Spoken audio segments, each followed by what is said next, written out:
ये है हमारा प्रैक्टिस सेट 3.4 का question number third. Question number third क्या दिया हुआ है आप एकदम सिंपल से समझ लो। क्या बोल रहा है कि क्वाड्रिलेटरल MRPN इज साइक्लिक, मतलब एक क्वाड्रिलेटरल है, 4 साइड वाला शेप, उसका नाम है, उसका जो पॉइंट है MRPN है, ये 4 पॉइंट है। अब ये क्या बोल रहा है कि ये साइक्लिक है। अब साइक्लिक क्या है, अभी मैंने बताया कि साइक्लिक का मतलब होता है कि उसके अपोजिट एंगल का प्लस करेंगे तो 180 आना चाहिए, मतलब वो सप्लीमेंट्री होता है। तो यहां पर बोला है कि एंगल R और एंगल N दिया है। एंगल R दिया है आपके पास 5x - 13 और एंगल N दिया है आपके पास 4x + 14। मतलब एंगल R और एंगल N डायरेक्टली आपके मतलब वैल्यू में नहीं दिया है, यहाँ पर x की वैल्यू आपको निकालना है, तब तो एंगल R की वैल्यू और एंगल N की वैल्यू निकल जाएगा। अब एंगल R कहाँ पर आ रहा है, यहाँ पर, और एंगल N कहाँ पर आ रहा है, यहाँ पर। अब आप अगर आप देखोगे तो ये दोनों क्या है, अपोजिट है, ठीक है। तो साइक्लिक क्वाड्रिलेटरल में क्या होता है, इन साइक्लिक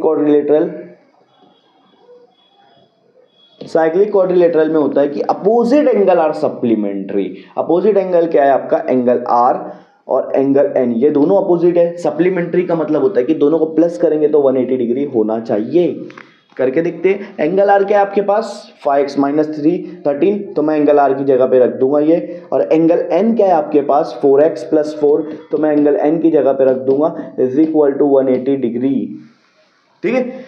अब ब्रैकेट को ओपन करेंगे, यहाँ पे ब्रैकेट ओपन करने में कोई प्रॉब्लम नहीं है क्योंकि यहाँ पे बीच में प्लस है, दोनों के पहले प्लस है, तो कोई प्रॉब्लम नहीं, डायरेक्ट आप ओपन कर सकते हो, साइन का कोई चेंज नहीं होगा इसमें। जब माइनस होता है ब्रैकेट के पहले तब साइन चेंज होता है। अब आप अगर देखोगे ये भी x का टर्म है, ये भी x का टर्म है, ये +5 है, ये +4 है, दोनों को प्लस कर दो तो हो जाएगा 9x। लेकिन ये आपका दोनों नंबर है। अब आप देखो यहाँ पे -13 है और यहाँ +4 है। मैं आपको एक चीज बता दूं, अगर कोई भी दो नंबर प्लस माइनस हो रहा है तो एक माइनस एक प्लस है, दोनों के साइन अलग अलग है। बड़े नंबर में से छोटे नंबर को माइनस कर दो, 13 में से 4 गया, कितना बचेगा, 9 बचेगा।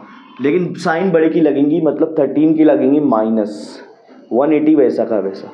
अब देखो ये x का टर्म है, ये नंबर का टर्म है, तो नंबर को नंबर की तरफ लेके चला जाऊंगा, -9 उधर चला जाएगा तो क्या हो जाएगा, +9 हो जाएगा। 180 + 9 कितना हो जाएगा, 189। कितना हो जाएगा, 189। अब 9 और x के बीच में कोई ऑपरेशन दिख नहीं रहा है, मतलब मल्टीप्लाई है, तो 9 उधर जाके क्या हो जाएगा, डिवाइड हो जाएगा। मल्टीप्लाई का अपोजिट क्या होता है, डिवाइड होता है। क्योंकि मुझे x निकालना है तो मुझे 9 को तो लेके जाना पड़ेगा। अब 9 1 जा, 9 2 जा और 9 1 जा, तो x की वैल्यू मेरे को मिल गई 21। x की वैल्यू क्या मिल गई, 21। मुझे x की वैल्यू ही चाहिए थी। अब मुझे पूछा है कि एंगल R और एंगल N निकालो, तो एंगल R क्या था मेरे पास, 5x - 13 था ना, यही था ना, हाँ। सिर्फ x की जगह पे मैं वैल्यू डाल दूंगा। अभी हमने x क्या निकाले, 21 निकाले, तो x की जगह 21 रख दो।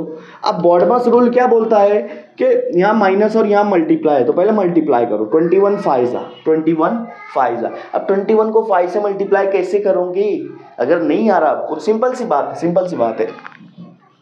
कोई भी नंबर को जब आप 5 से मल्टीप्लाई कर रहे हो तो ये नंबर को आधा कर दो। 20 का आधा 10 होता है, लेकिन 21 का आधा होता है 10.5।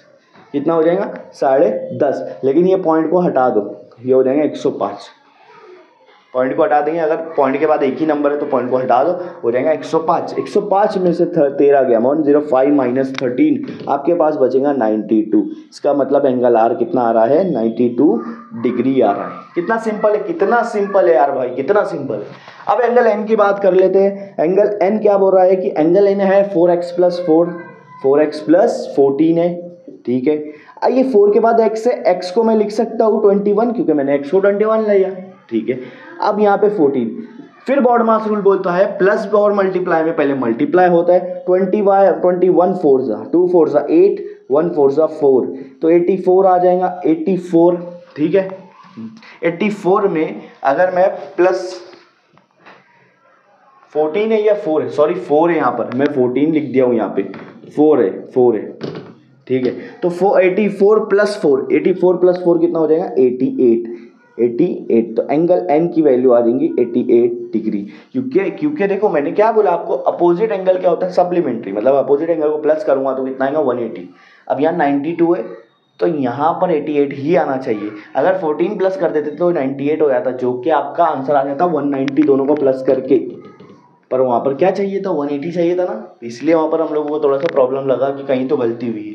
तो ये 4 था, इसलिए 4 लगाया, एंगल एन निकल गया, एंगल आर निकल गया। इस तरह से क्वेश्चन को सॉल्व करना था।